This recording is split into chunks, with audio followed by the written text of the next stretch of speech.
We'd been planning the skiing trip for months, counting down the days until we could finally escape work and real life, just us and the mountains. I was buzzing with excitement the morning we arrived. The air was crisp, the sky clear, and the snow was perfect. Fresh powder just waiting for us to carve it up. It felt like nothing could go wrong. The first few hours were incredible. We stuck to the marked runs, the usual stuff, challenging enough, but nothing we couldn't handle. It wasn't until the afternoon, after lunch, that someone had the bright idea to head off trail. We'd been talking about it earlier, about how the best skiing was outside the lines, untouched snow that no one had touched. We were good skiers, and we'd done it before. No one said it, but we all wanted to push the limits. I should have trusted my gut when it twisted a little at the suggestion.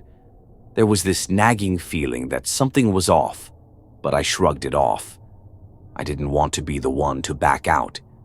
We cut away from the main slope, ducking under the closed sign, and made our way down into a narrow valley, the snow untouched and sparkling under the sinking sun. It was exhilarating at first. The wind whipped against my face, and the quiet of the mountains settled around us like we were the only people in the world. We were laughing, calling out to each other, weaving between trees, our skis cutting clean lines through the deep snow. But then the trees thickened, the light dimmed, and the terrain got steeper. I tried to stay with the group, but it was getting harder to see, and the snow wasn't as soft anymore. It was heavier, dragging at my skis. I could hear my breath coming faster, the muscles in my legs burning with each turn. That's when one of the others wiped out, hard. I heard the thud before I saw them lying in the snow, groaning, clutching their leg. The slope was too steep to just stop, so we all had to scramble, crashing into the snow next to them. The pain in their eyes was enough to tell us everything. This wasn't just a sprain. "Shit," someone muttered, their voice tight with panic. "What do we do?" We weren't near any trails. There was no cell service this far out, and the sun was dipping lower, casting long shadows through the trees. A cold knot of fear settled in my gut. We were miles from help, and there was no way our injured friend could ski out of here on their own. We tried to stay calm, but I could hear it in all of our voices, the rising panic. The mountains had turned on us in an instant, and now it felt like we were at their mercy. We rigged up a makeshift splint with some ski poles and a jacket, but every time we moved them, they screamed, and it was like a dagger to the chest. We were running out of time. The cold was creeping in fast, and we weren't dressed for sitting still in the freezing temperatures. If we stayed here, we'd freeze before anyone even knew we were missing. But moving them was just as dangerous. The way the terrain dropped off ahead, it wasn't safe, but we didn't have a choice. The snow had changed again. Slick, almost icy. The kind that makes you lose control if you're not careful. The only way down was slow, painfully slow, dragging our friend between us. I could feel their body shivering, their breaths coming in sharp, ragged gasps. I was terrified. The thought of making a wrong move, of dropping them, haunted every step. We'd made it about halfway down when the snow beneath us started to shift. At first, it was subtle, a low groan from deep within the mountain. Then everything started to slide. "Move! Move!" someone shouted, but I was already slipping, my skis no longer in control. The snow was giving way under our feet, carrying us with it. It wasn't a full avalanche, but it didn't need to be. The ground buckled and flowed like water, dragging us downhill. I remember the terror, the feeling of complete helplessness. I could barely breathe, every second convinced we were about to be buried alive. My friend screamed, whether from the pain or the fear, I'll never know. All I could do was dig my poles into the snow, trying to keep us upright, trying not to crash. The trees were whipping past, branches scratching at our faces, the world a blur of white and black. I don't know how long it lasted, maybe seconds, maybe minutes, but eventually the snow settled, and we came to a halt in a small clearing. My heart was hammering in my chest, and my hands were trembling so badly I could barely unclip my bindings. We were alive. Somehow, we'd made it. But my friend, they were pale, their skin cold, and I could see the pain had become unbearable. We were losing time fast, and we still had so far to go. I've never felt more helpless in my life. We were just 4 people, alone on a mountain that didn't care if we lived or died. The sky was a deepening gray, the temperature plummeting with each passing minute. The only thing keeping us going was the desperate need to survive. Every step was agony, both for us and for them. Every fall felt like it could be the last. By the time we saw the faint glow of the resort lights, I was so numb I wasn't sure if I was dreaming. I almost collapsed, overwhelmed with a mixture of relief and exhaustion. The ski patrol found us, and I could barely speak, my throat raw from shouting and the cold. They loaded my friend into a sled, racing them down to the lodge. I followed behind, every second thinking about how close we'd come to losing them. We were lucky. So damn lucky. If we'd been any higher, if the snow had come down a little faster, if we hadn't pushed just that little bit too far, it could have been the end. I haven't been back to the mountains since. Every time I think about it, my chest tightens. I still hear the rumble of the shifting snow in my nightmares, the sight of my friend's pale face, the way the mountain felt alive like it was waiting to claim us. I know how close we came, and I know we won't always be so lucky.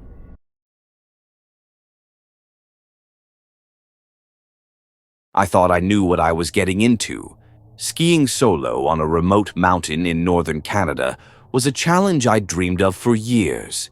No crowds, no noise, just endless snow and crisp winter air. It wasn't my first time skiing solo, and I prided myself on being prepared. Avalanche gear, layers, GPS, a solid itinerary left with friends.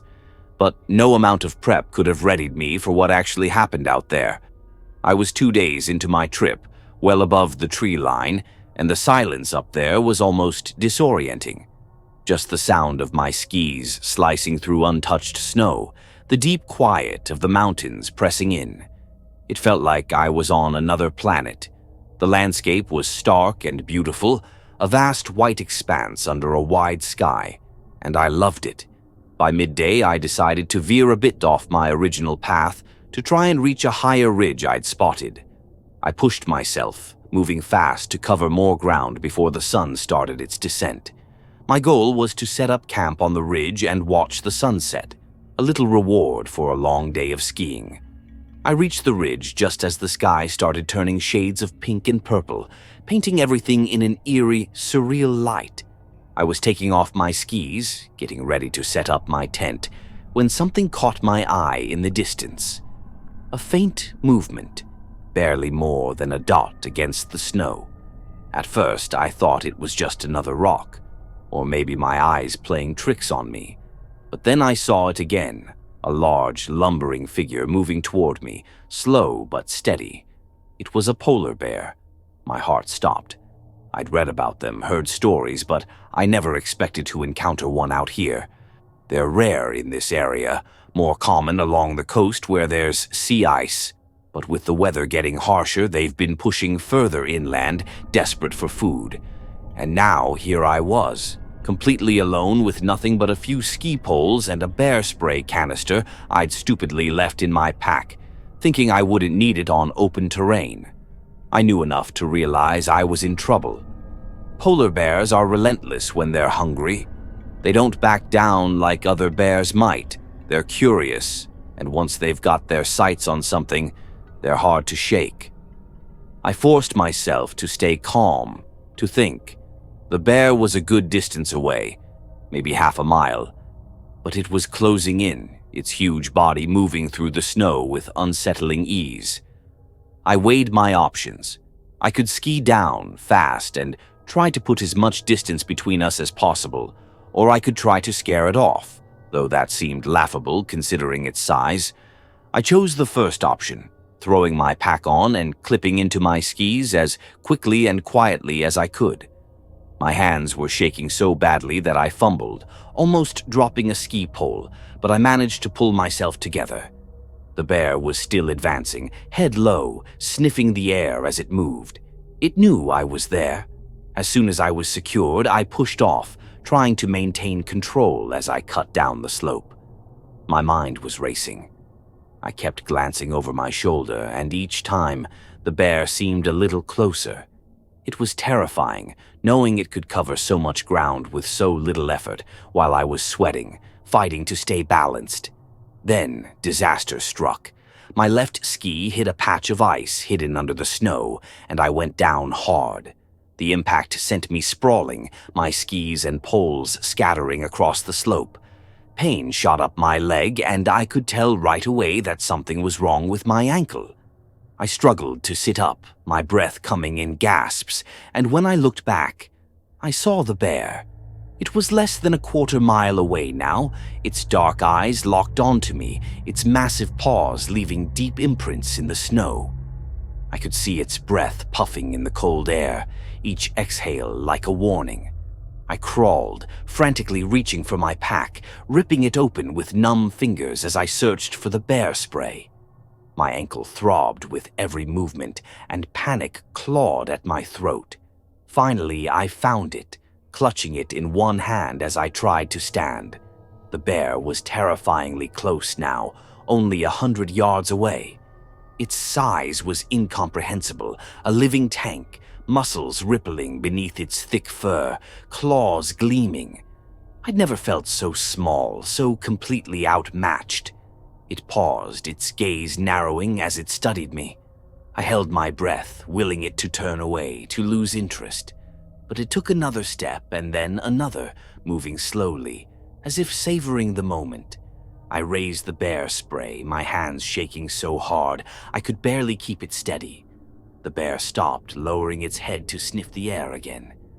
It seemed hesitant, as if trying to gauge whether I was worth the effort. I felt a faint, desperate glimmer of hope, praying it might turn around. But then, it advanced, its massive body moving forward with deadly purpose. I couldn't wait any longer. I fired the bear spray, the orange cloud spreading between us. The bear reared back, snarling, its eyes watering as it blinked and snorted in confusion. I didn't wait to see if it would come at me again. I stumbled backward, using my poles to keep myself upright as I half-ski, half-limped down the slope, adrenaline numbing the pain in my ankle. Every few yards I looked back, expecting to see it tearing down the mountain after me. But it didn't. The spray had thrown it off, at least for now, but I knew it wouldn't last. It could be just waiting, lurking, watching until the sting wore off. I pushed myself harder, my body screaming in protest as I hobbled down the mountain, heart racing, the fear gnawing at me with every step. By the time I reached a safer slope, my energy was nearly gone, but I couldn't stop, couldn't let myself rest until I put miles between us. I finally made it back to the nearest ranger station, barely able to stand, my ankles swelling and throbbing. When I told them what happened, one of the rangers just stared at me, eyes wide, before muttering something about how lucky I was to have made it out alive. I still have nightmares about those dark eyes, that huge, lumbering body moving closer, relentless, unstoppable. The mountains used to feel like a place of freedom, but now they feel haunted. I haven't been back since, and I'm not sure I ever will.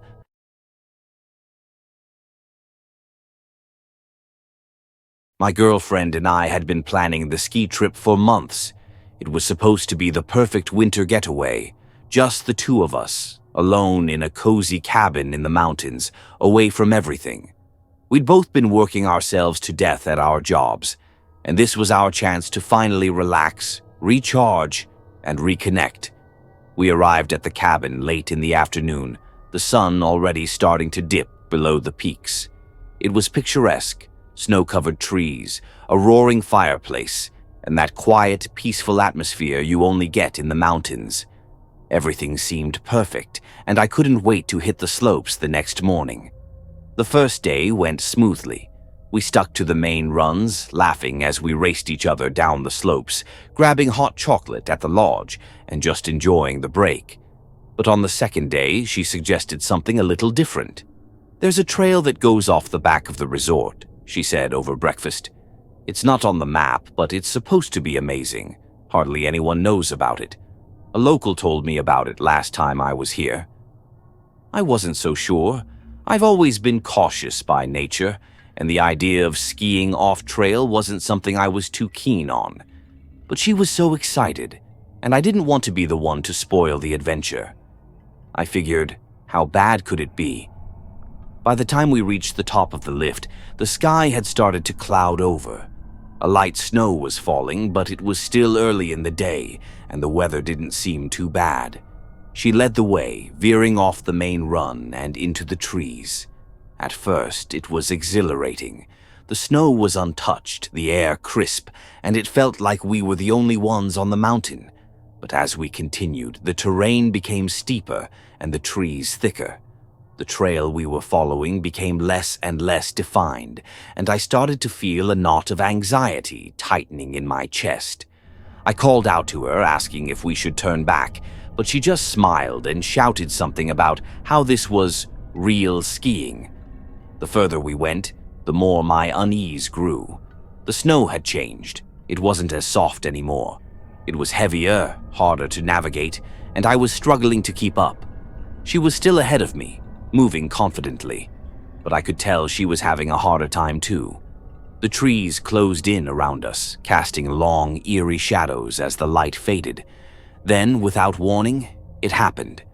I heard a crack, a sharp, unmistakable sound that echoed through the trees. Before I could react, the snow beneath me shifted. I tried to stop, to slow down, but the ground was sliding out from under me.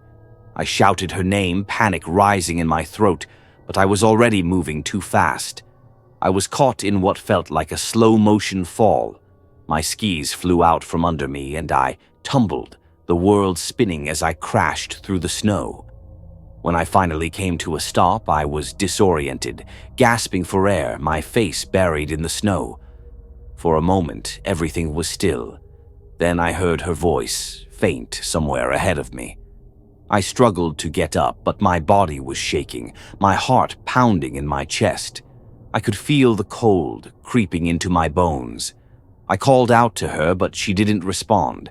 That's when I realized I couldn't see her. The snow was falling harder now, thick flakes swirling around me, making it nearly impossible to see more than a few feet ahead. I shouted again, but the wind carried my voice away. Panic started to claw at me. I had no idea where we were, how far we'd gone off the trail, or how to get back. I pushed forward, trying to follow the tracks we'd left in the snow, but they were disappearing fast.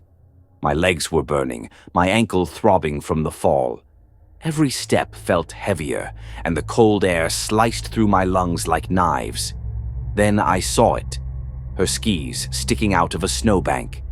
I rushed over, adrenaline surging through me, only to find her lying face down in the snow. My heart stopped. I dropped to my knees, rolling her over, my hands trembling as I shook her, calling her name over and over again.